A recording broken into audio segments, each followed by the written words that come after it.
హైడ్రాకి మరిన్ని కీలక బాధ్యతలు అప్పచెప్పింది రాష్ట్ర ప్రభుత్వం. భవన నిర్మాణ అనుమతుల ప్రక్రియలను హైడ్రాకు భాగస్వామ్యం కల్పించింది.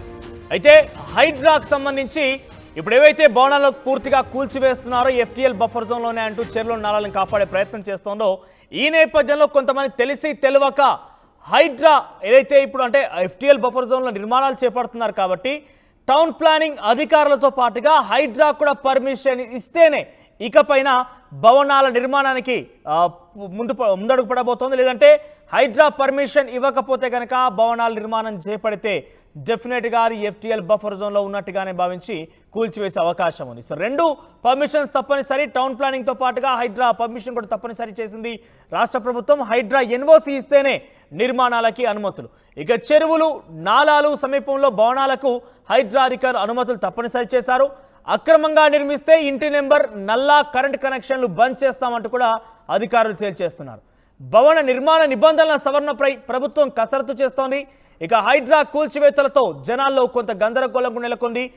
ఏ ప్రాజెక్ట్, ఏ వెంచర్, ఏ విల్లాస్ ఇక్కడ ప్రాజెక్టు పూర్తిగా కూడా ఎక్కడ ఉందో, చెరువులు నాలలపైన ఉన్నాయా, అసలు ఏం జరుగుతుందో అర్థం కాని పరిస్థితి నెలకొని అయోమయం గురవుతున్నారు.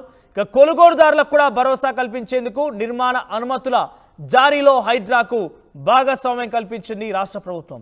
దీనికి సంబంధించి మరిన్ని అప్డేట్స్ మా ప్రతినిధి దేవిక అందిస్తారు. దేవిక, హైడ్రాకి ఇప్పటికే ఒక ప్రత్యేక పోలీస్ స్టేషన్ ఉండబోతోంది.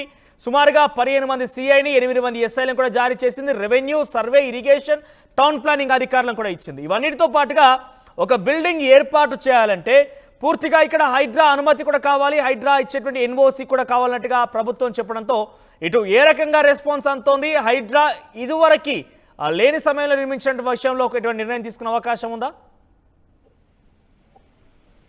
ఎస్ మనోజ్, ఇప్పుడు ప్రస్తుతం చూసుకుంటే హైడ్రా ఏదైతే ఈ చెరువులు, నాలాలు ఏవైతే ప్రభుత్వ భూములు ఉన్నాయో వాటిని కబ్జా చేసిన దాని మీద కసరత్తు చేస్తుందని చెప్పాలైతే ప్రస్తుతానికి ఇటీవల కాలంలో ఏవైతే కబ్జాకి గురైన చెరువులు ఉన్నాయో వాటి సమీపంలో ఉన్న అక్రమ కబ్జాలు ఏవైతే ఉన్నాయో వాటిని కూలగొట్టినప్పటికీ కూడా వాళ్ళు ఎంతగానో ఆర్ధనార్థాలు చేసినవన్నీ కూడా మన ఆర్టీవీ ఎక్స్క్లూజివ్ అయితే చూడడం జరిగింది.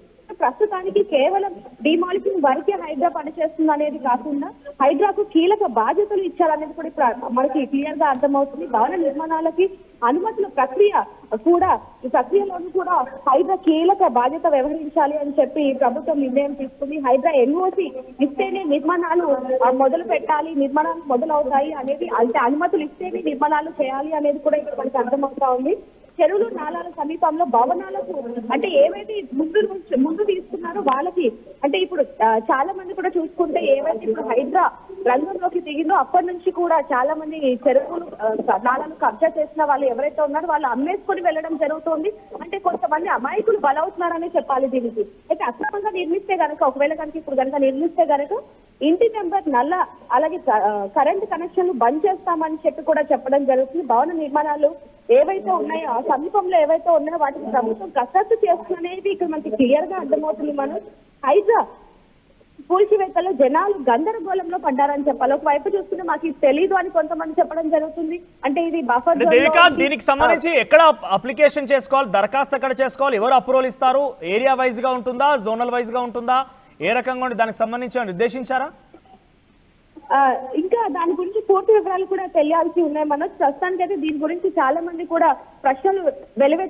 ప్రశ్నిస్తున్నప్పటికీ కూడా వీటి గురించి పూర్తి వివరాలు కూడా ఉన్నాయి. అయితే ఇప్పుడు మాత్రం ప్రస్తుతానికి ఏవైతే భవన నిర్మాణాలకి హైడ్రా ఎన్ఓసి ఇస్తేనే నిర్మాణాలు చేపట్టాలి అనేది ఏదైతే ఉంది, ఇప్పుడు అది వచ్చిన తర్వాత నాకు అంటే మనకి తెలిసిన ఇన్ఫర్మేషన్ వరకు చూసుకుంటే దగ్గరలో ఉన్న ఏవైతే ఈ సేవా కేంద్రాలు లేకపోతే వాటికి సపరేట్ గా ఒక కేంద్రాన్ని కేటాయించి దాంట్లో ఇవన్నీ కూడా అప్లికేషన్ పెట్టుకోవాలి అనే విధంగా ఇప్పుడు వరకు అయితే కొంచెం వివరణ వస్తుంది. దీవిక, ఓన్లీ హైడ్రా అనేది ప్రస్తుతానికి ఔటర్ రింగ్ రోడ్ లోపల వరకే పనిచేస్తోంది కాబట్టి ఇంతవరకైనా, లేదంటే రాష్ట్ర వ్యాప్తంగా అమలు చేసే అవకాశం ఉంది? ఎందుకంటే ఇప్పటికే మున్సిపాలిటీలో కావచ్చు, గ్రామ పంచాయతీలో కావచ్చు, టౌన్ ప్లానింగ్ అధికారులు పర్మిషన్ ఇస్తేనే బిల్డింగ్ కి అప్రూవల్ గా మనం కట్టుకోవడానికి అప్రూవల్ ఉంటుంది. అయితే ఇప్పుడు తాజాగా హైడ్రా పర్మిషన్ కూడా తప్పనిసరి నేపథ్యంలో అన్ని చోట్ల ఇది వర్తిస్తుందా? కేవలం చెరువులు, నాలాలు, కుంటలున్న చోటనే మాత్రం వర్తిస్తుందా? ప్రస్తుతానికి ఏదైతే ఇప్పుడు కాంగ్రెస్ ప్రభుత్వం హైడ్రాని అంటే చెరువులు, నాలాలు, ప్రభుత్వ భూములు ఏవైతే ఉన్నాయో వాటిని కబ్జా చేసిన వారి మీదనే ఇప్పుడు కసరత్తు చేస్తున్న నేపథ్యం ఇప్పుడు ప్రస్తుతానికి మాత్రం వారికి ఎక్కువగా ఇది వర్తిస్తుంది అనేది కూడా తెలుస్తా ఉంది. మనం ప్రస్తుతానికి మాత్రం ఇప్పుడు వరకు కట్టిన భవనాలు ఏవైతే ఉన్నాయో వాటి మీద ఎక్కువగా ఎంక్వైరీ నడుస్తుంది. అయితే దీనికి సంబంధించిన ఇంతవరకు కనుక చూసుకుంటే వీటికి ఎవరైతే ఇప్పుడు ప్రభుత్వ భూములు ఏవైతే ఈ నాలాలు చెరువులు కబ్జా చేస్తున్నాయో వాటికి ఎక్కువగా వర్తిస్తుంది అనేది కూడా ఇక్కడ మనకి క్లియర్ గా అర్థమవుతుంది. అధికారులు కూడా అదే విధంగా చెప్తున్నారు. మళ్ళీ right, thank you Devika.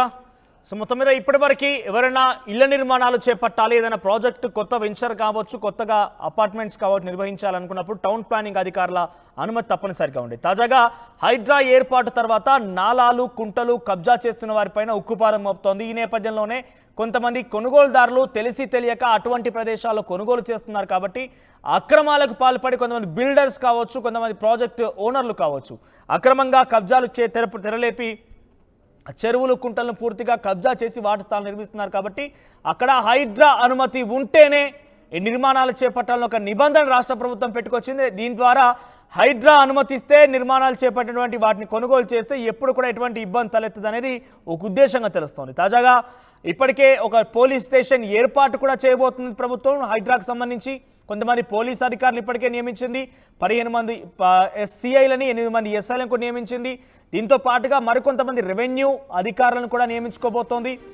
Survey అధికారులని, ఇరిగేషన్ అధికారులని, నీటిపారుదల శాఖకు సంబంధించి పట్టినటువంటి సాగునీటి అధికారులను కావచ్చు, తాగునీటి అధికారులను కావచ్చు, అన్ని రకాల అధికారులను కూడా సమన్వయం చేసుకొని హైడ్రా ప్రత్యేక విభాగంగా ఏర్పాటవడంతో పాటుగా పోలీస్ స్టేషన్ కూడా ఏర్పాటు చేయబోతున్నారు. దానికి అదనంగా పర్మిషన్లు ఇచ్చేటువంటి ఇండ్ల నిర్మాణానికి పర్మిషన్ ఇచ్చేటువంటి ప్రక్రియ కూడా హైడ్రాకి అప్పగించింది రాష్ట్ర ప్రభుత్వం.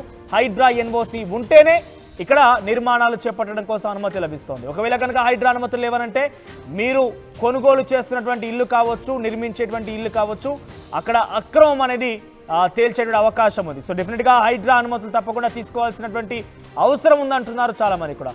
సో మరి ఇకపై నిర్మాణం జరిపేటువంటి ప్రతిదానికి కూడా టౌన్ ప్లానింగ్తో పాటుగా హైడ్రా అనుమతులు కూడా తప్పనిసరి అయ్యాయి.